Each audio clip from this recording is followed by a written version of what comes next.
Hey everybody, it's Joe Trippi, and wouldn't you know it, 10 minutes after we finished recording the episode you're about to hear, Alex and I heard the great news that broke that No Labels has abandoned its plan to mount a third-party ticket in 2024. You know, Alex and I, with a lot of your help, worked to make the case that No Labels would end up being just nothing but a spoiler for Trump, and we're glad that they made this announcement. More on this in another episode, and a lot more coming on RFK Jr., because that's the next fight.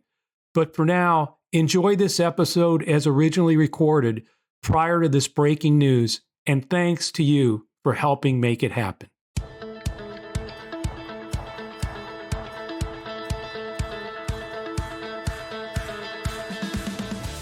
know why David Axelrod and Joe Trippi are really good political analysts? Because they don't bullshit. Like, they come on the air and, I don't know, if you want to get smart about politics, go listen to Joe Trippi. Joe Trippi isn't selling you any lines about how great the Democrat is doing and blah, blah, you know. Like, Joe Trippi has the things that he wants in life, but Joe Trippi doesn't lie to people. Hey everybody, it's Joe Trippi, and welcome back to That Trippi Show. The clip you heard is from our friend Jonathan Last's podcast, The Dark Side, which I highly recommend, and it was very kind of him to say that. I started this podcast because it's been pretty clear the media keeps making the same mistakes. They keep chasing shiny objects. They can't quit Trump. The reality doesn't match up with that. So yes, I'm not BSing when I call out how much weaker Trump is than what is being reported and why there's so much room for optimism for Joe Biden, which we will get to later in today's show. Also this week, why would a second Trump term be so scary for our democracy? Our friend Tom Edsall has a must-read piece in the New York Times. And why do we talk about some polls but not others? Two really good questions from listeners this week. Alex, where do you want to get started, my friend? Joe, let's start with the Edsall piece. And by the way, we will include a link to John Last's podcast in the show notes. I think it's been really good the last couple of weeks, not the least of which he shouted us out, but really important for shows like his, like ours, like our friends in the Lincoln Network, Resolute, to be really calling out just kind of the BS on a consistent basis, because it's pretty clear that there's still a slant, which we will get to. But all right, Tom Edsall, New York Times. Obviously, he's been on our show before. Whenever he has an essay drop, you just kind of know he's going to have the receipts, right? Yep. I mean, and this thing is long. Again, we'll include it. You called it the must read of the decade, which I don't think is an exaggeration. His piece is called "Trump's Backers Are Determined Not to Blow It This Time Around." Yep. And that's a quote. Trump's backers are determined not to blow it this time around. Everybody needs to understand the conservative dark money machine behind Trump. And I think you go look at this piece, which we'll have in our show notes. But Edsall's conclusion, quote, "This time, the conservative movement plans to exercise maximum surveillance over an incoming Trump administration.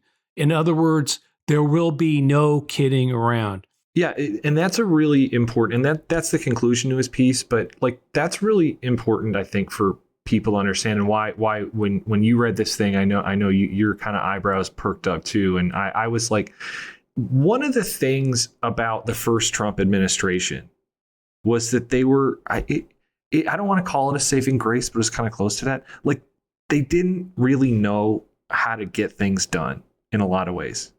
And they had, we can talk about all the anonymous memos that were leaked and the guardrails. All of that is gone. And to his point, all the people that are spending all this money are spending the time to build a clear plan from day one about what they're going to do. Yeah, no, and no, I didn't just raise my eyebrows. I mean, I know this stuff, and I was stunned. I was literally, taken aback at how the things that Edsall was able to piece together, the receipts he put out there, that the entire press corps is missing as they, yap incessantly about Biden's age. So here's the reality. Leonard Leo, 100 different groups, $2 billion, and the train is coming down the tracks. And Edsall paints the picture that the rest of the press corps is just completely missing as they yap on about Biden's age or the latest polls that everybody knows don't matter this far out. And that's what was stunning to me, how obvious it was once Edsall lays it out, and you've got to read that piece. It really is, I think, the must read of the decade. And I hope the press reads the damn thing and starts reporting it. You know, this isn't money. The $2 billion isn't political ads. It's almost all hidden, dark money, not easily trackable, you know, and they have a plan, Project 2025. This thing is a roadmap for the people they put in the administration. Joe, Theda Skocpol, when she's usually pretty measured, right? when she comes, she says it's, quote, detailed plans to take full control of various federal departments and agencies from the very start and use every power available to implement radical ethno-nationalist regulations and action plans. Like, it is spelled out what they are going to do. No, this is Project 2025. It's, they have written this stuff out. They have real agendas for each department, and they'll have yes people, and cult members in place to implement it. And I think she also called it the full prep for an authoritarian takeover, buttressed by the control Trump and Trumpists now have over the GOP and its apparatuses. I'm not sure. Was that her or was that Edsall? Yeah. That was her again. Yeah, that's what I'm saying. So he not only, captures what the Leonard Leos of the world have said and done, and how much money they've put into this, and the think tanks and what they're saying and what they put into Project 2025. But he also has other people who followed it, who understand what the implications are, who've been trying to sound the alarm, by the way. And I think it's never been sounded as loudly as this piece does by Tom Edsall. The three key components to this, you got all the Leonard Leo groups with, count it, folks, $1.6 billion in funding. Secondly, you have, right-wing Hill-adjacent groups run by Mark Meadows, Stephen Miller, others. And the names are really good too. It's it's from the innocuous, from like Center for Renewing America to like American Accountability Foundation, exposing the truth behind the policies of the Biden administration that threaten the American. I mean, it's like the Election Integrity Network. The Election Integrity Network, which is probably which is out there to steal the damn election. But they call themselves the Election Integrity Network. And there are literally over 100 of these. Yeah. The Compass Legal Group, American Accountability Foundation, America First Legal, Citizens for Renewing America. You pointed that one out. Citizens for Sanity. The crazy people calling themselves Citizens for Sanity. Anyway, and that one's to defeat the wokeism and anti-critical thinking ideologies that have permeated every sector of our country. Gosh, it sounds like even Trump wrote that or getting said like it. strong like 1935 Germany, Austria vibes from a lot of their statements here. Yeah, and then you get the Heritage Foundation, number 3. They're leading Project 2025. This is a quote from them. Quote, "It's not enough for conservatives to win elections. If we're going to rescue the country from the grip of the radical left, we need both a governing agenda and the right people in place ready to carry this agenda out on day one." Remember, Trump just wants to be a dictator on day one of the next conservative administration. So you've got those three forces all joined. And this doesn't include, a whole bunch of other component parts, Christian nationalists, et cetera, but we'll get into that. The thing that they acknowledge, and I think in Project 25, they say something along the lines of, we really saw success in the last year of the Trump administration, not the first 3. And I can't remember, I'm paraphrasing, but essentially they pointed out that it took them 3 years to root out everyone who said, maybe that's illegal, or maybe that's not a great idea. People that the guardrails stopped us from nuking Mexico or or injecting bleach into the population, all that stuff. I forgot about the Mexico thing, right? Like that's how much has happened, right? No, but, so it is the saving grace of Trump's term was that there were some guardrails. He was an idiot. He was an idiot, and it took a while for the purge to actually kick in, and by the end, there were enough remnants that hadn't been purged, literally, including on January 6th, enough Republicans who hadn't been purged actually held the country together by holding strong and certifying the election and deny whether it was a Secretary of State in Georgia or Mike Pence not doing what Trump wanted him to do. That was it. It was just a handful that hadn't been purged. Well, this time, look, the VP. The only question they're going to get asked in the vetting is, will you do exactly what Trump wants and certify whatever the hell he says?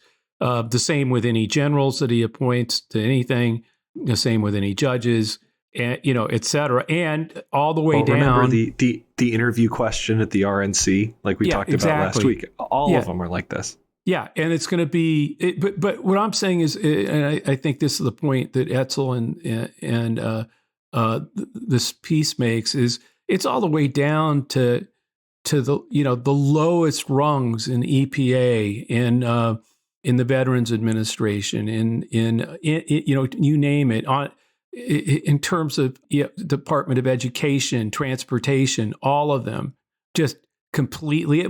They were out to destroy them.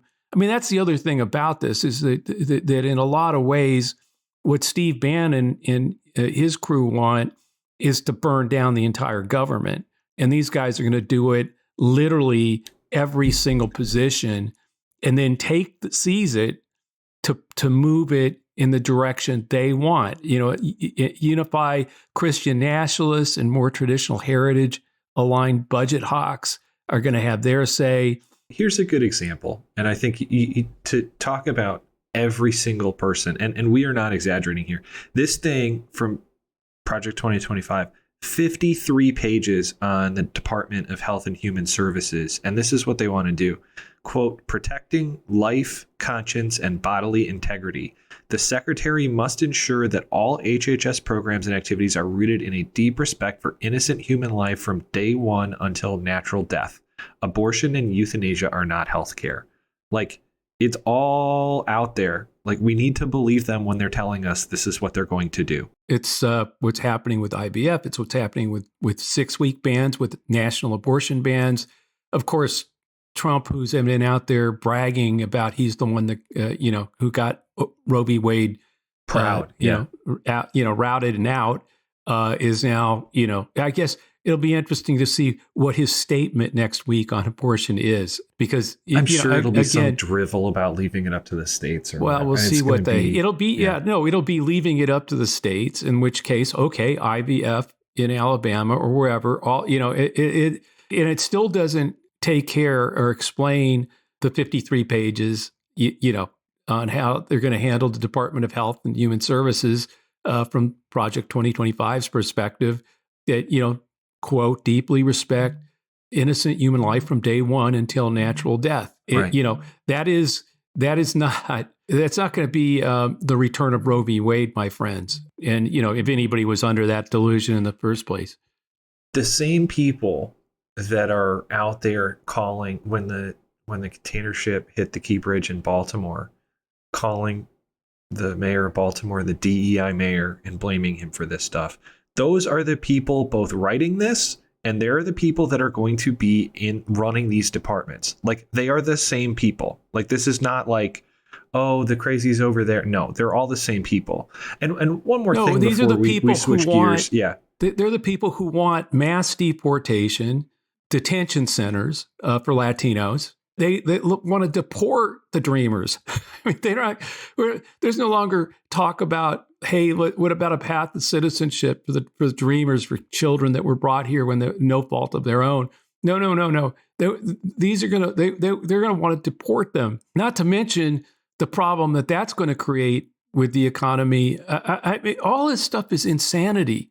For literally a extremist vision of the future, that's resentful about the entire direction the country's taking, in terms of people were embracing diversity, and that scared the living daylights out of these folks. Right. And so that's what 2025, it is about maintaining power to actually control the country in their vision of all these things, which are totally go against where the country is. But because it's not being reported, because no one else is connecting the dots, the money, the think tanks, the people that Trump is putting into this campaign right now and who are being assembled to take over on day one, this is how democracy dies, because, it's one clear thing. After you read this, it gets clear and clear. The press is never going to get this.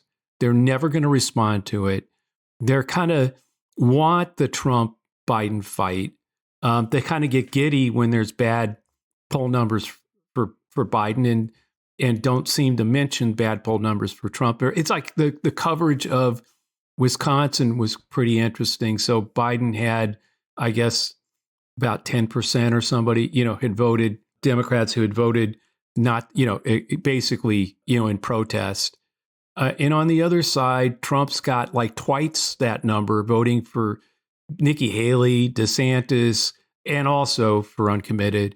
But the reporting is all about Biden having a tough time in Wisconsin when twice the number on the Republican side voted for somebody in protest, somebody other than Trump. It's the bias in that direction is just amazing.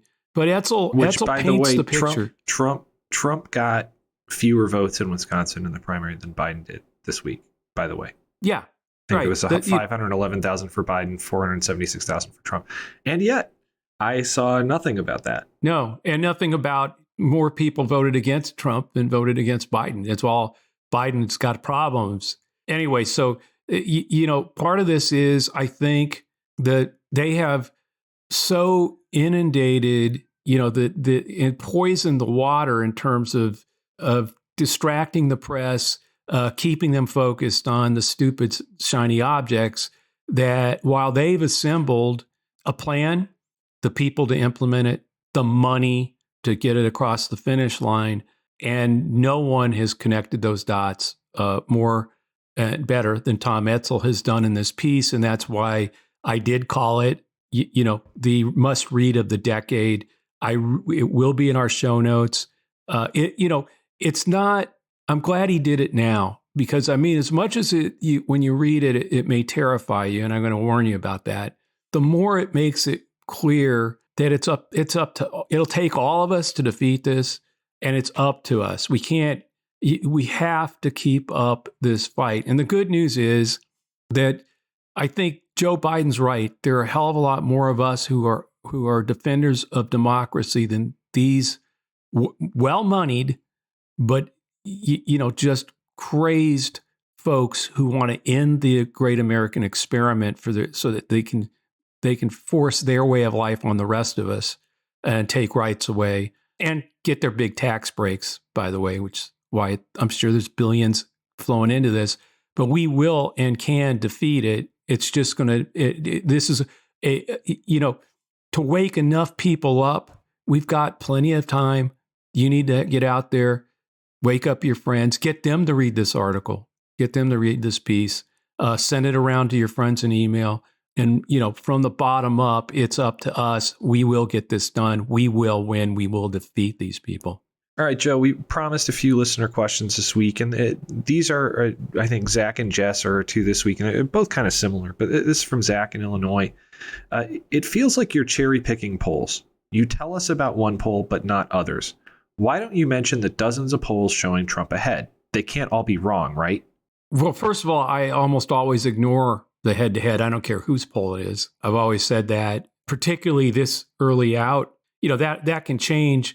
A head-to-head poll in October is much different than one in January or February or March. But we don't look at the head-to-head. We tend to look at the underlying numbers. And what I would say, I mean, where the head-to-head takes place is, when you look at, put it this way, why is it if Biden's approval is like at 36, but he's getting 43% of the vote in the head-to-head part? Why is it that if Trump's got better approval, slightly approval, let's say 40, but he's only getting he's getting 44? It's a dead heat. But when you look underneath, Biden it tends to get more votes than his approval rating. It's just one example. It's the same thing in 2022 when everybody was saying, look at his approval ratings on the economy. It's horrible. It's going to take the entire party down. But everybody ignored that the approval of MAGA, I mean, that wing of the party, the Republican Party, and the craziness of the candidates that they had put forward. When you looked at those head-to-heads in those local, state and congressional races, it never added up. I mean, you should have seen with Biden's approval on the economy being where it was, you should have seen these Republicans having massive leads, not close, and see a red wave developing. They kept saying the red wave was coming, but it never did. And so, look, we don't cherry pick polls. I will say this: I'm not going to put polls that I know are being cooked or highly suspect that. Yeah, I mean, elaborate there. Yeah, done by a Republican pollster, maybe even for a news outlet, but just happened to have their sample just tends to be got 6% too many Republicans in it, and shows Trump up by 5. Give me a break. I'm not going to get into that. We do talk about polls that we think are reputable, that have a good reputation for being relatively accurate, and we generally don't talk much about the head-to-head ever, whether it's a poll that has Trump up or Biden. Look, what the head-to-head tells you or should tell everybody is this is, by the way, you don't need a poll to tell you this. It's going to be a very close election. It was close in 2016. It was close in 2020. By the way, it wasn't close in the popular vote. Trump got creamed both times. Yeah. Hillary Clinton beat him by millions and millions of votes. Why is it close? Because in the 6 or 7 states that are battleground states, it's going to be extremely close. It'll be 14,000 votes in Georgia, maybe more, maybe less, 16,000 in Arizona, maybe more, maybe less. Pennsylvania, it was 44,000. It might be a little bit more, a little bit less this year. Same in Nevada. I think there's a couple of states like North Carolina that weren't in the mix. Biden lost them by 74,000 votes. Lost North Carolina by 74,000 votes in 2020. I think that's going to be closer this time. Does it get into the mix of being one of these tight electoral college states? I think so. So, in the end, all this talk about, the average national poll. So you're telling me these idiots are reporting that they have seen 10 national polls, and then they average them, and then they get on the air with this big screen and tell you who's moving up or down on the averages. Are you kidding me? No. Why would anybody look at that crap? By the way, the same would be true, by the way, of what they were doing was reporting the head-to-head in Pennsylvania every other day. What's really going on? So let's look at some numbers that matter. Right now, they tell you that Joe Biden, and I don't care which poll you look at, the ones with Trump ahead, Biden ahead, they say, look, he's in big trouble. He's only getting 68, 70% of the black vote. And in 2020, he got 95, 93. Oh, he's in trouble. Oh, look, he's in trouble. He's only getting in the 40s and with Latinos, and in 2020 he got in the 50s, low 60s. Oh, he's in trouble. Oh, look at the young people. He's actually, only up by 10, and he was up by 30 with them in 2020. Okay, now I want to go look at the head-to-head for a second. Because remember, I just gave you all those down deep under the hood numbers. And then you go look at the head-to-head, And geez, in this poll that says all that, Biden's only 2 points down. Or in another poll that says very similar things about people of color and young people, he's up by 2. In another one that says the same thing about Blacks, Latinos, and young people, he's down by 4. Okay, so here's how I look at those numbers. If we really are down 20 points with Blacks, 20 points with Hispanics, Latinos, down 20 points from 2020 numbers with young people, and we're in a dead heat with the orange god, it would tell you something. That how could that be? Well, it's simple. It means Biden's doing better. And by the way, then you go over and you look at college-educated whites, et cetera, non-college educated whites, and it turns out Biden's doing better there. So Trump is losing his numbers among whites. By the way, this is while he's being a white supremacist, racist jerk and scaring the hell out of them that they're coming to your suburbs to rape you. But he's losing those people, losing women. And at the same time, so, Brownstein said this about Nikki Haley. He said that, she had left a trail of breadcrumbs for Biden to follow to victory with the people who had voted for her. You go after them, you follow up with them, you appeal to them. Well, there's other breadcrumbs out there. All these people that have voted for Biden in the past, voted for Democrats in the past. Yes, they're not with him right now, but they are not, in the end, when Trump, pounds the table even more on mass deportations, detention centers, his racist stuff, Dobbs, abortion, bans, all that stuff.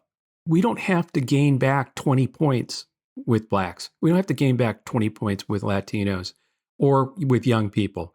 If we're in a dead heat, when we've lost 20 points with all those folks across the board, you get 2 points, 3 points, 4 points of them back, and Trump is dead. That's what's going to happen because we're going to do the damn work. We're going to knock on those doors. We're going to call people. Barack Obama will be out there, and so will Joe Biden, and then and a whole bunch of sane Democrats compared to the loony bin that these people are nominating again. They've done it again in North Carolina. Their gubernatorial candidate says he wants to go out loud, says he wants to go back to the time when women couldn't vote.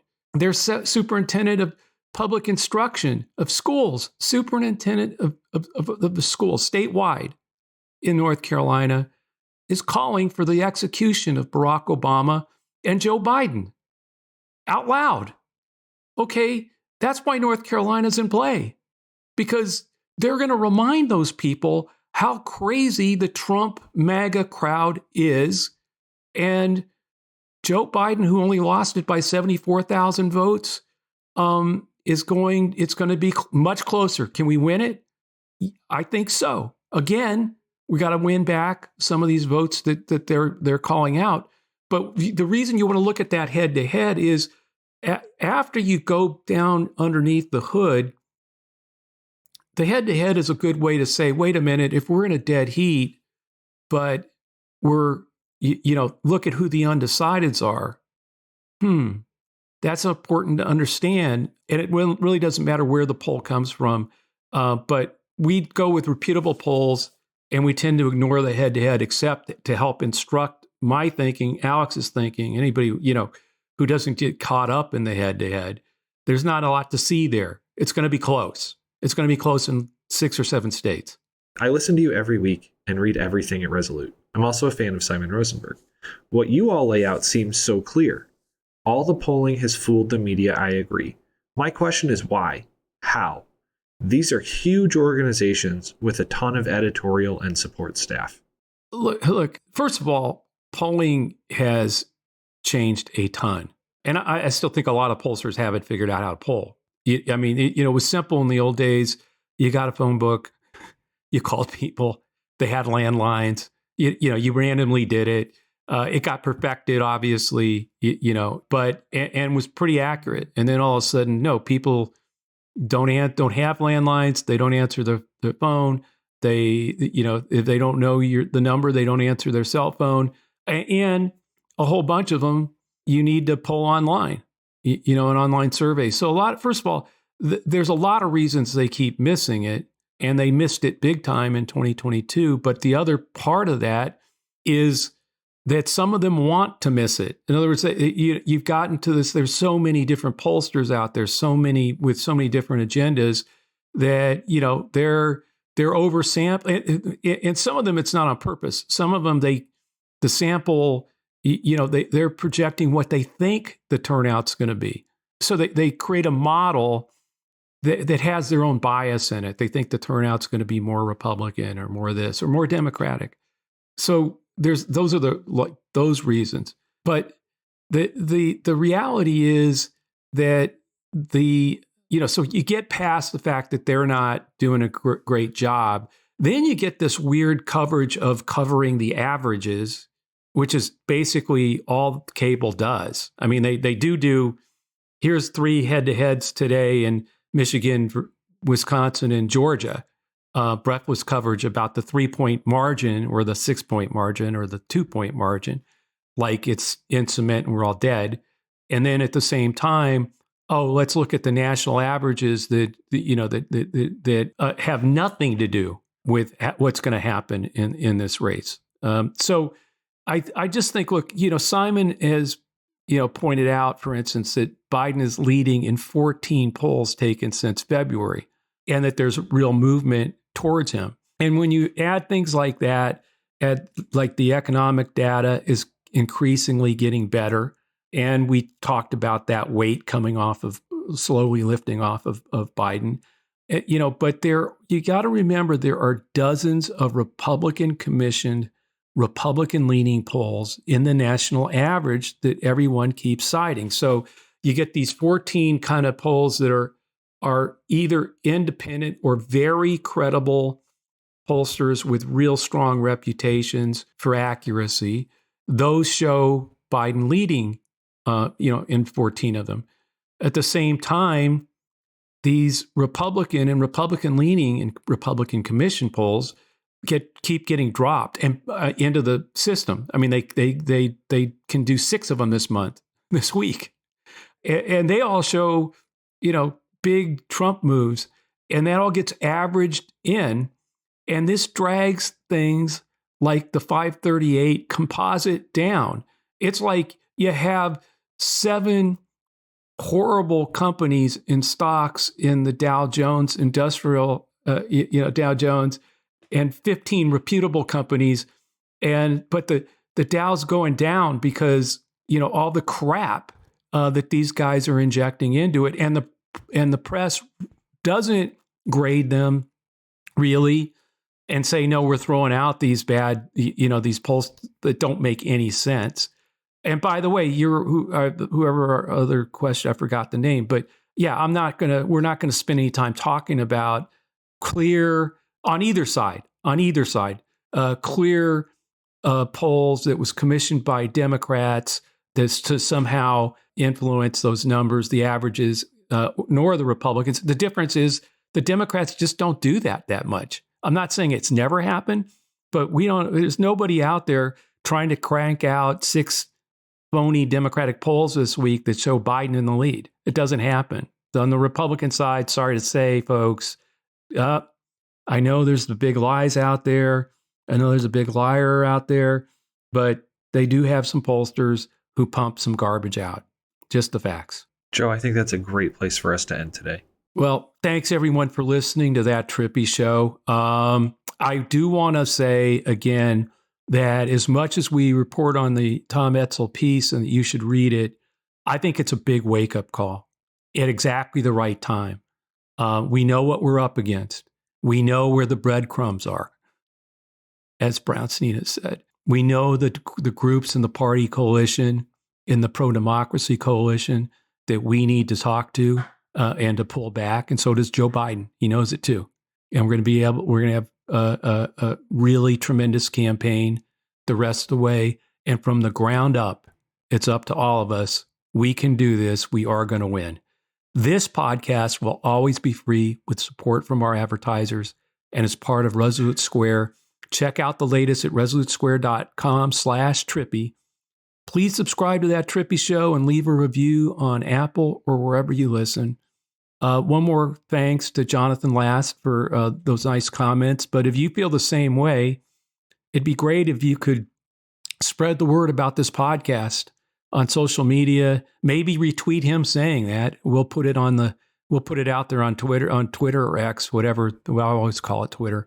So if you have time, look for it. If you follow me on Twitter at Joe Trippi, look for his comments in a tweet that I'll put out in the next day or so, and spread it around for us because we need more people to understand what we're up against, to be clued into things like this Tom Edsall piece, and to understand what the poll numbers really do mean and what they should pay attention to. So please subscribe to That Trippi Show and leave a review on Apple or wherever you listen.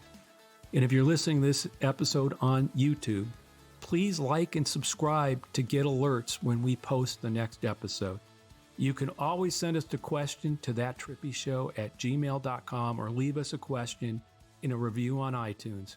We'll see you next week. Keep up the work.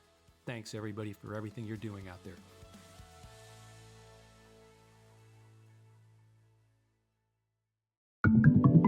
Resolute Square.